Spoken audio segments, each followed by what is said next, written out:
Sadece 10.000 kişinin yaşadığı küçücük bir adaya milyonlarca turist geliyor. Bana Mikonos'ta olduğunu tek bir karede anlat. Bayıldım. Harika. Şu an 12. kattan Mikonos manzarasını izliyorsunuz. Bak burası en güzellerinden biriydi. Buradan şimdi ayrılırken bu ne? Geminin 17. katı mı 15 mi artık unuttum. Böyle bir manzaramız var şu anda. Daha iyisi gelene kadar en iyisi bu. Benim odam şurada 8. katta. Ya bunu nasıl yaptınız be kardeşim? Gerçekten dolaşırken neyi çekeceğini şaşırıyor insan. Yunanistan'ın en lüks adasında istersen 5 euroya da doyabiliyorsun. İşte Çakma Venedik dedikleri yer burası. En turistik yerde bile denize girebiliyorsunuz burada ama size iyi seyirler. Bana da harika bir Mikonos gezim olsun. Türkiye'nin lider su arıtma markası Aura Sebilon Unique sunar.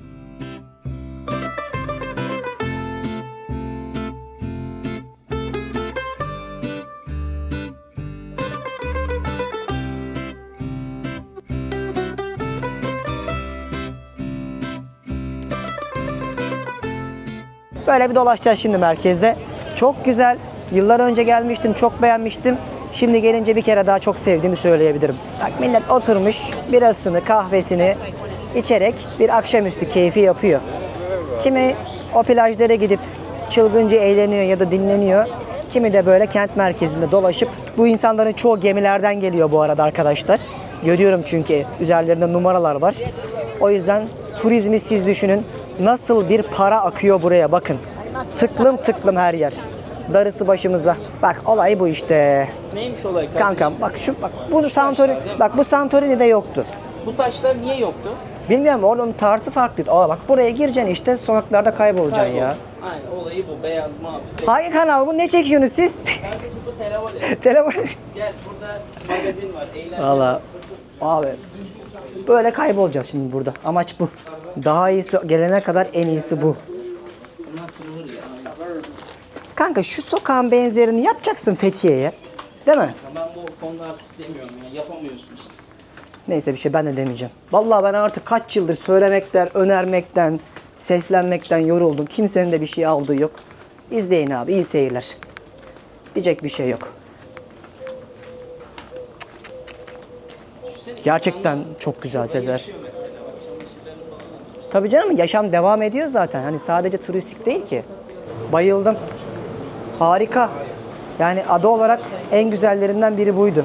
Bana Mikonos'ta olduğunu tek bir karede anlat. Çok iyi. Çok iyi abi. Beğendin mi Berk? Çok güzel bir konu. Berk de bizim gemide ailesiyle gelmiş. Ya bakalım seninle bir genç olarak konuşalım. Nasıl gidiyor gemi tatili? Gemi tatili şahsen iyi. Önce Santorini gördük. Ardından Atina ve şimdi Mikonos. En çok beğendiğim Mikonos'tu ve Mikonos'taki kafe barları da bir gezip gördük. Beach'e gitmeden sonra bir Sant'Anna diye bir beach gördük. Bir hafif birazcık lüks ama herkesin gidip görmesini istediğim bir beach'tir. Peki sana bir sorum var. Sen nerede okuyordun? Ben Skema'da okuyorum, Lille'deyim. Skema bizim Fransa'da okuyorum. Ve okuyorum. Fransızca biliyorsun. Biliyorum. İngilizce. Var. Aferin, bravo kardeşim. Amacın ne ileride? Ne yapmak istiyorsun? Amacım kendi spor şirketimi kurup spor danışmanlık alanında çalışmak istiyorum. Dün basket turnuvası vardı gemide. Birinci oldu sağ olsun. Evet. Bayrağımızı sallamak aslında. Vallahi baskette iyi. Peki genç olarak böyle aile olarak gelmek güzel mi kruzda? Kurs olarak, aile olarak gelmek hani ailecek tatil sevenler için iyi. Ama genelde arkadaşlarla veya Yalnızsan ya da çiftsen. çiftsen sevgiliden yani kız arkadaşlarına erkek arkadaşlarla gelmek daha mantıklı olur bu tür tatil. Tabii sen artık ailede çok küçük olmadığın için sıkılıyor olabilirsin haliyle, normal. Normal olarak. Delikanlı adamsın. Kaç yaşındaydın sen? 19 yaşındayım. Ey maşallah be. Keşke ben de 19-20 yaşlarında olsam. Kıymetini bil bugünlerin kardeşim. Hayat Vallahi çok güzel. Hayat çok güzel, dolu dolu yaşamak lazım değil mi? Vallahi öyle. Sana da kariyerinde başarılar diliyorum. İnşallah Teşekkürler. mutlu olacağın bir hayatın olur. İnşallah her şeyden öyle. öte. İnşallah öyle. Sizi de böyle Berk'le tanıştırmak istedim. Şimdi beraber dolaşırız sokakta. Hadi bakalım, Mikonos gezimiz Aura Sebilon Unique katkılarıyla başlıyor. Sokaklarda Mikonos'un kaybolurken şuna bakar mısın? Yani bunu korudukları için başarılılar. Helal olsun. Sattıkları bir hediyelik eşyanın üstündeki görselin aynısı sokaklarda da var. Sizce nasıl? Yazın bakalım yorumlara. Ben çok beğendim. Yıllar önce de geldiğim bir bardı burası. İskandinavya Bar Disco demek. Burada böyle yukarıda eğlenmiştim. Şuraya masaları atıyorlardı. kentin ünlü barlarından bir tanesidir, diskolarından burası. Şu an zaten tam Mykonos'un Eskişehir merkezinin kalbini gösteriyorum sizlere. Baba Türk. Oo, 1 milyon. Bakayım biz fotoğraf yapalım onun için. Yapalım hadi gel. Görüşürüz. Teşekkür Hoşça kal. ederim. İzlersin kendini. Tamam. Bak şimdi burada bir otel var. Instagram'da o kadar popülerdir ki bence Mykonos'u gerçek anlamda Instagram'a taşıyan yerlerden birisi şu. Kavo Tago Mykonos diye. Gecelik 700 euro falandır. Bir bakarsınız, ben açıklamaya da bırakırım bağlantısını. Bir inceleyin, çiftlere öneririm. Burada çok büyük bir PR yaptılar bu otel sayesinde. Böyle havuzuna falan giriyorsun, mağara gibi. Ve yine bütün tasarım bu şekilde. Mykonos'un o beyaz ve işte kaldırımlarının tasarımıyla yapılmış bir yer. Hani bana derseniz ki Deniz, bana bu Mykonos'ta fantastik bir yer söyle. Adres olarak da burayı söylerim. Açıklamaya hepsini bırakırım. Oradan bakarsanız bugün gittiğimiz yerlere de böyle isim bırakırım. Hani buraya gelip araba kiralarsın, motor kiralarsın, 2-3 günlük plan yaparsın. En azından size bir rota olarak özetleyeceğim. Ona göre bakarsınız. Çok güzel, gerçekten hiçbir şey yapma. Gündüz şurada ayrı gez, gece ayrı gez. Ama buranın olayı zaten akşamüstü 4'ten 5'ten sonra başlıyor. Öğlen kimse olmuyor. Herkes plajlarda olduğu için. Biz de böyle bir akşamüstü yürüyelim dedik ama akşama da ayrı güzel olur. Aklınızda bulunsun. Ara sokakta dolanırken çok kalabalık bir büfe denk geldi. Şurası bizdeki dönerciler var ya, aynısını yapıyor. Sürlerki'de yapıyor, Giros'ta. Onu kaç defa anlattım. Ama ilginç bir şey göstereceğim. Sezer buraya daha önce gelmiş. Burası en eski yerlerden biriymiş ve sadece 5 euroya döner satıyorlar. İçerisi de böyle tıklım tıklım. Şurada hemen hazırlıyorlar. Bakın menü fiyatlarını görüyorsunuz. Ve en ilginci bak, 70 sente su satıyor. Kocaman suyu 1,5'a satıyor. Birçok yerde bira 8-10 euro, 4 euroya satıyor. 2,5 euroya da mesela kola satıyor. Yani bunu niye söylüyorum? İsterseniz bu fiyatlara da Mykonos gibi bir yerde, bu kadar pahalı bir tatil destinasyonunda bir öğün yemek yiyebilirsiniz. Bakın sürlaki geldi. Pita ekmeği, yani bildiğiniz normal ekmek. İçine de parça parça koymuş olduğu bir aslında çöp şişte yapılan tavuk özünde. Şöyle tavuğu var. Her şeyimiz aynı ya. Çok güzel. Yunanistan'ın en lüks adasında istersen 5 euroya da doyabiliyorsun. İstersen bir mekana girerken 120 euro da veriyorsun. Karar sizin. Hadi bakalım, ara öğünlük bir şey yemiş olduk. Fena değildi. Karnımız doydu en azından. Şimdi sokakları biraz daha dolaşmaya devam edelim. Burada Little Venice diye bir yer var. Bir de size orayı göstermek istiyorum. Böyle deniz kenarına tatlı bir yer. Geldim zaten. Burası. Şimdi Yunanistan'ın bu ünlü adası Mykonos gezimiz devam edecek ama birazdan göreceksiniz sürekli elimde telefonla adada bir yerlere gitmeye çalışırken internete ihtiyacım olacak ve yine dünya turumda olduğu gibi her yerde size anlattığım bu videomun da sponsoru ASIM-IO'yu kullanıyor olacağım. 160'dan fazla ülkede günümüzün teknolojisi olan ASIM teknolojisi sayesinde internete bağlanabiliyoruz. Jamaika'da, Meksika'da, Yunanistan'ın diğer adalarında, Dominik Cumhuriyeti'nde gittim, her yerde kullandım. Size de bunu anlattım, hatırlarsanız. Yine Yunanistan'da da kullanıyor olacağım. ASIM-IO'nun en büyük özelliği OneSIM teknolojisi sayesinde. ASIM-IO'yu indireceksiniz, bir tane ASIM alacaksınız ve akabinde bu sizin numaranız gibi düşünün. Numaranız olacak. Bundan sonra gittiğiniz bütün ülkelerde bu numarayla internete bağlanabiliyorsunuz ve her şeyi uygulama üzerinden yapabiliyorsunuz. Yapmanız gereken ilk önce ASIM-IO'yu indirin. Telefonunuzun ASIM teknolojisine uyumlu olması lazım. Akabinde OneSIM alın. Ondan sonra bakiye yükleyeceksiniz ve gittiğiniz ülkeye indiğiniz andan itibaren hücresel kısmında aktive ettikten sonra ASIM'inizi internete bağlanabiliyor olacaksınız. Mesela ben Yunanistan'a geldim. İster kullandıkça bakiyemden düşüp harcayacağım. İstersem de paket alıp paketin içerisindeki 3 GB, 5 GB, 10 GB gibi paketlerle kullanmaya başlayabilirim. En güzel yanı da gittiğiniz ülkedeki hangi sağlayıcının hızı iyiyse otomatik olarak onu çekebiliyor ve ben bu zamana kadar gittim. Bütün bu ülkelerde bu yılki dünya turumda ASIM-IO'yu kullandım ve çok memnun kaldım. Ve kendilerine de bu dünya turunda sponsor olduğu için teşekkür ederim. Hatta hayalindeki kodunu kullanarak siz de $2 hediyeli bir şekilde ASIM-IO'yu kullanmaya başlayabilirsiniz. Detayları açıklamaya bırakacağım. Oradan da bakarsınız, gittiğiniz her ülkede pasaporttu, evraktı, belgeydi uğraşmadan direkt bu teknoloji sayesinde internete bağlanabilirsiniz. Hem çok daha hızlı, hem çok daha pratik, hem de çok daha bütçe dostu. O yüzden detayları açıklamaya bıraktım. Hadi bakalım Mykonos'u gezmeye devam edelim. İşte Çakma Venedik dedikleri yer burası. Böyle küçük küçük evler yapmışlar. Balkonlarını da birazcık böyle Venedik'e benzetmişler. Sanki bir kanal etrafından dolaştırılan binalar varmış gibi. Ama işin özü deniz kenarında yapılan 2 katlı binalar. Altında küçük tatlı restoranlar ve kafeler var. Buradan bakın şöyle sola döndüğünüzde de tepede görüyor musunuz yel değirmenlerini? Tabii eskiden geçim kaynakları insanların aynı zamanda tarımdı.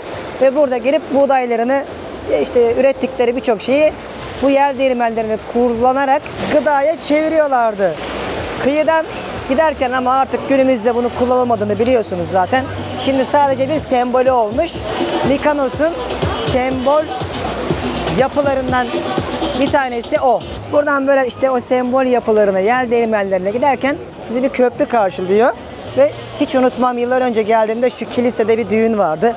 Acaba şimdi onların hayatları nasıl? 10 küsür sene önce çoluk çocuk toruna karışmışlardır. Böyle bir yerdi, yine bembeyazdı. Şurada da tepeye çıktığınız zaman gün batımını izleyebiliyorsunuz. Çünkü güneş bu taraftan batıyor. Güzel bir manzarası olur. Gerçekten hızlandırılmış bir şekilde sizlere Mikonos'u bayağı bir anlattığımı düşünüyorum. Yine bakın en turistik yerde bile denize girebiliyorsunuz burada ama yani çok önermem. Bunun arka tarafında hemen bir plaj daha var. Oraya da yüzebiliyorsunuz. Her yer gemi oldu. Her yer turist oldu. Ve yavaştan artık buradan ayrılma vakti geldi. Gemimiz çünkü 7 gibi buradan ayrılacak. Gün batımını izleyerek seyir yapacağız. Bir sonraki rotamız Hırvatistan olacak. Güzeldi yani, anılarım canlandı. Daha önceden de geldiğim yerler. Sizler de görmüş oldunuz. Arkada da gemi turlarına katılan bir grubu görüyorsunuz. Yıkılıyor ortalık. Bak şimdi buradan ayrılırken bir restoran fiyatları gösterelim. Hey, how are you doing? Good? Hello guys, hello. Good, so far so good. So far so What do you sell mostly? Catch of the day? Catch of the day, bestseller. Lamb chops, bestseller. Gyros, bestseller. Greek salad, calamari, octopus. Ah, sounds we got cool. everything. We got everything. Yeah, even burger we got. We are just taking a look and we will decide later on. Thank you. Take care. We'll be waiting. See you. Abi gördüğünüz 1 kilo balığı 100 liraya satıyorlar. Istakozu 130 liraya falan satıyorlar. En turistik yerindeyiz. Hemen fiyatlar 2 katı oldu. Normal. Anlayışla karşılıyorum artık. Buradan şimdi sokaklardan dolaşa dolaşa gidelim bakalım gemimize doğru. Ulan şuna bak be, maşallah. Parlıyorum yemin ederim gezdikçe. Ah canım kendim. Bura gezip bitiyor tabii ki ama daha çok küçük küçük caddelerde kaybolmak gerekiyor. O yüzden dedim ya, zamanınız varsa sabaha kadar gezin. Akşamı da ayrı bir keyifli olur. Hadi bakalım Mikonos'a elveda.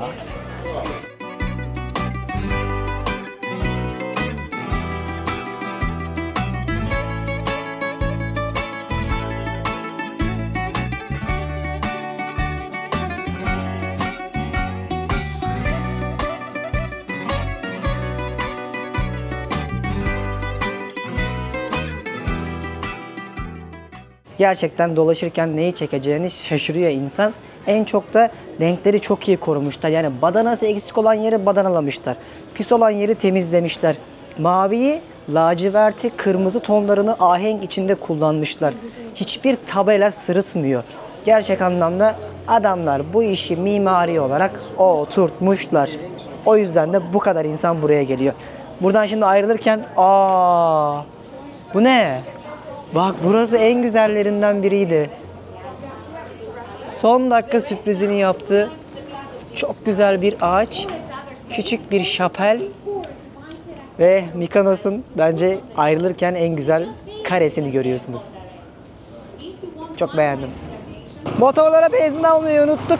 Artık bir diş 2 diş eksik verdik. Dediler 5 euro atın, hadi gidin gemiyi kaçırıyorsunuz. Şeyin sahnesi var ya, Titanic'te hani Jack bir tane böyle pub'da oyun oynuyorlar. Titanic'in biletini kazanıyor. Orada dayının bir tane şey diyor ya, siz değil Titanic gidiyor.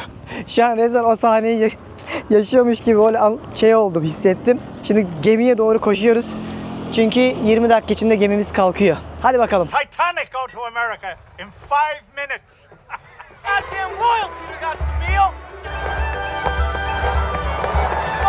Sezer hadi abicim, gemi kalkıyor. Hadi kardeşim ya. Ne yapıyorsun yine ya? Gidiyoruz sola. See you girls. This is not a farewell. This is hi. Bu bir elved. Onlar mı gidiyor? Hadi görüşürüz. Hadi bakalım. Gemimiz kalkıyor, gidiyoruz. Hey yavrum hey be. Şunun güzelliğine bak. Benim odam şurada 8. katta. Şimdi şöyle yukarıdan Mikonos manzarasını izleyerek böyle Yunan adaları keyfi yaparak biraz dinlenelim. Çok hızlandırılmıştı çünkü biraz nefes almak istiyorum. Bu kartlarla gemilere binebiliyoruz. Bu benim buradaki pasaportum artık arkadaşlar. O yüzden gümrük işlemleri olmuyor. Ve gemimize bindik. Artık Mikonos'tan ayrılıyoruz. Şurası kentin merkeziydi. Şurada çok güzel oteller vardı. Ben size dedim ya, bağlantılarını bırakırım açıklamadan bakarsınız. Motorla yanlarından geçtik. Koştur koştur bırakmaya gitmiştik. Çok güzel bir akşamüstü anında artık buradan ayrılıyoruz. Bakın 1, 2, ileride bir tane daha var. 3, 4, bizimki 5. Şu ana kadar saydığım 5-6 tane gemi. Gerçekten gemi turizmi konusunda adamlar bu işi çok iyi başarmışlar. Bizim de artık gemimiz buradan ayrılıyor. Şu an 12. kattan Mikonos manzarasını izliyorsunuz. Buraya nasıl geldiğimi, bu gemi yolculuğunun en başından sonuna kadar bütün videolarımı açıklamaya bıraktığım bağlantıdaki linkten izleyin sıralı olarak. Çünkü hepsini anlattım. Böyle bir gemiyle yaklaşık 1700 dolara 7 gece 8 gün tatil yapabiliyorsunuz. Neredeyse her şey dahil. Harikaydı. Sıradaki durağımız Hırvatistan'a doğru yolculuğumuz başlıyor.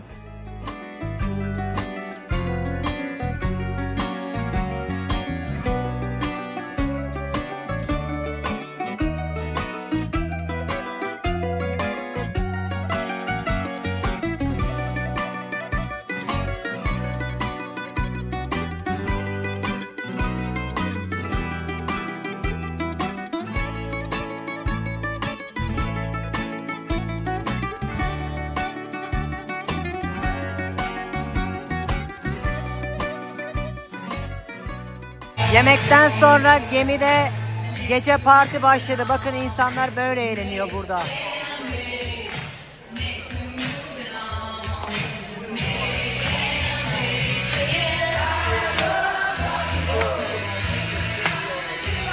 Bazı geceler böyle etkinlikler oluyor. Bu da onlardan bir tanesiydi. Gece saat 12'ye kadar böyle orta katlarda buluşup dans edip müzik dinleyip gösterileri izliyor insanlar ve sonra da ya partiye gidiyorlar ya da uyumaya. Bu gece de böyle bir sahne yapmışlardı. Burası da geminin 14. katı. İnsanlar bakın şimdi de 80'ler partisi yapıyorlar. Böyle bir ortamımız var. Gerçekten bitmiyor. Gece 2'ye 3'e kadar eğlenmeye devam ediyorsunuz. Gayet keyfimiz yerinde. Gemiden günaydınlar. Şu anda artık Hırvatistan'a doğru seyir halindeyiz. Böyle güneşli bir günde bir gün boyunca hiç durmayacağız ve seyir halinde olacağız. İnsanlar güneşin keyfini çıkartıyorlar. Aşağısı artık Yunanistan'ın bittiği kısım ve yavaş yavaş Hırvatistan'a doğru giderken birazdan artık hiç neredeyse ada görmeyeceğiz. Bakar mısınız yüksekliğe? Çok güzel ama yani bunun tadı gerçekten harikaymış. Umarım bir gün sizler de böyle gemi yolculukları yaparsınız. Ben çok beğendim. Bu ikinci gemi yolculuğum. Yani iyi ki gelmişim dediğim seyahatlerden. Böyle şimdi gemide akşama kadar boş boş takılacağız. Burası bir koşu pisti, yaklaşık 1 kilometre. Sıkıldığınızda spor salonu, hepsini anlatmıştım. Önceki bölümleri lütfen izleyin, ona göre plan yapın. Bu sonuçta Mikonos videosunun devamı. Gemiyi tanıttığım bölümü izlersiniz ve bir dünya parti olacak.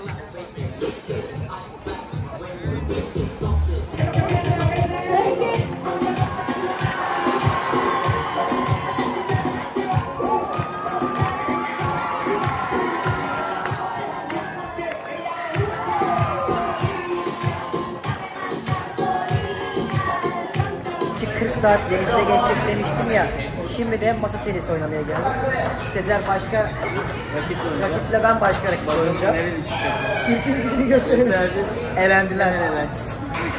Baksana 99 milletten insan var.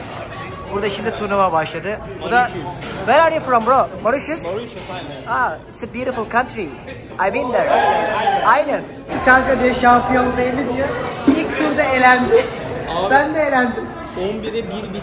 Onu da o hata yaptı diye aldım. Yoksa onu da alamıyorum. Sana beleşe verdim. Evet, geçen turnuvanın birincisiymiş. Ben %99 diyorum, o yine şampiyon.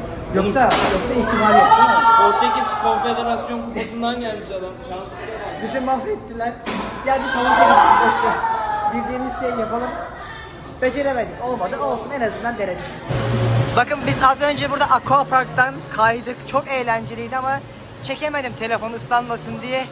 Geminin 17. katı mı 15 mi artık unuttum. Böyle bir manzaramız var şu anda. Şurada bak sörfü yapıp, ya bunu nasıl yaptınız be kardeşim? Şu ekranda gördüğünüz şey gerçek şu anda. Ve bunu yaşamak harika bir şey. Daha güzelleri sizin olsun arkadaşlar. Gerçekten ne diyeceğimi bilemiyorum. Heh. Gördünüz mü insanlar nereden? Aquapark keyfi yapıyorlardı. Yalnız çok yüksek. İnsanın ilk aklına en kötüsü geliyor. Ya o aquapark kırılırsa diye, ama bildiğim kadarıyla öyle bir vaka yok. Burasını hadi gündüz gözüyle sizlere göstermiş oldum. Devam. Şimdi biraz basket, biraz futbol oynamak için sahanın olduğu yere geldik. Burası da arkadaşlar basket ve futbol sahası olarak geçiyor. Böyle geminin ortasında 40 metre genişliğinde bir sahamız var. Harika oluyor seyir. Bunun da tadı başkaymış. Asla sıkılmıyorsunuz var ya. Yapacak dünya kadar aktivite var. Şimdi de futbol müsabakası başladı. Bakın bir yandan insanlar kaya tırmanışı yapıyorlar. Bacaların altına şöyle bir alan yapmışlar. Yukarıya tırmanabiliyorsunuz. Biraz ter atalım dedik. Güzel bir futbol maçı yapacağız. Sezer'le aynı takımdayız. Bu sefer yenilmeyeceğiz. Hadi bakalım. Maçlar böyle başlıyor işte. Şimdi turnuva yapılıyor. Birazdan sıra bize de gelecek. Günün keyfini böyle geminin çatı katında çıkarıyoruz. Hadi.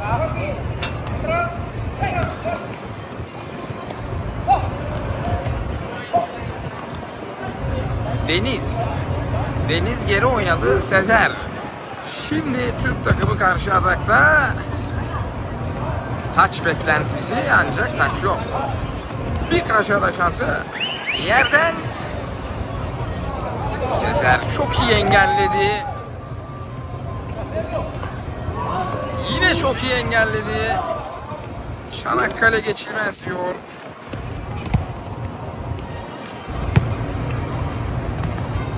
Evet, top filelere takıldı. Taç mı? Taç. Deniz ön alanda baskı. Sezer savunmadaki yerini aldı. Bir karşı atak inanılmaz ama az farkla yandan.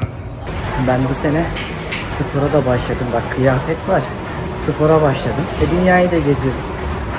Sağlıklı bir şekilde daha ne olsun diyerekten hani hep Instagram'da paylaşıyordum. Bakarsınız bir yani peşinde ben. O yaz bu yaz diyordum ya. Böyle bana bir aydınlanma, bir uyanma geldi. Dengeli yaşamaya karar verdim. Burası da bizim bu geminin 11. katındaki spor salonu. Şurada kardiyo falan yapabiliyorsun. Bayağı büyük görüyorsunuz. Şurası da hot tub kısmı. İsterseniz böyle sıcak suda günün yorgunluğunu atabiliyorsun. Çok keyifli bir yer. Bundan sonra yemeğe gideceğim. Bugün böyle denizde gidiyor. Hırvatistan'a gidene kadar 1,5 gün falan geçiyor çünkü. Bakın şimdi ne kadar güzel bir gün batımı olmaya başladı. Gemimiz seyir halindeyken her gün şansımıza böyle çok güzel gün batımları görüyoruz. Bu da onlardan bir tanesi.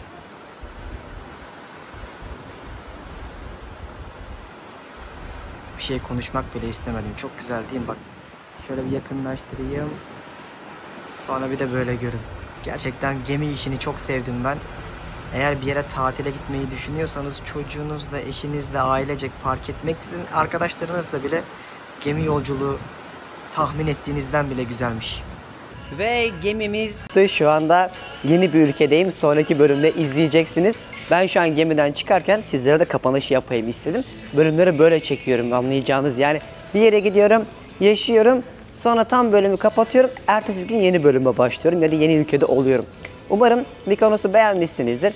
Benim amacım Mykonos'u dolu dolu gezmek değil. Sizlere zaten bu gördüğüm yerleri gösterip en azından gezi rotası çıkaracaksınız bir ön bilginiz olsun diye hazırladığım videolarda amacım buydu. Aynı zamanda da bu devasa geminin keyfini çıkarmak tabii ki 15 katlı yüzen bir tatil köyünün içerisindesiniz. Bununla gezmek bile ayrı bir keyif. İzlediğiniz için teşekkürler. Bir sonraki bölümde görüşmek üzere. İnşallah yeni ülkemizde sizlere oradan da güzel bir bölüm yapacağım, paylaşacağım. Şu an biraz koştur gidiyorum. Çünkü uyuyakalmışım, gözlerimden de anlayacağınız üzere yoruldum. Bir yandan videolarla uğraş, bir yandan editlerle uğraş, bir yandan anlat, araştır derken hızlandırılmış biraz gezi oldu. Biraz beni yordu. Ama sıkıntı yok, enerjimiz yerinde.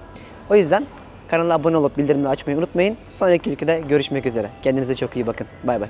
Türkiye'nin lider su arıtma markası Aura Sebilon Unique sundu.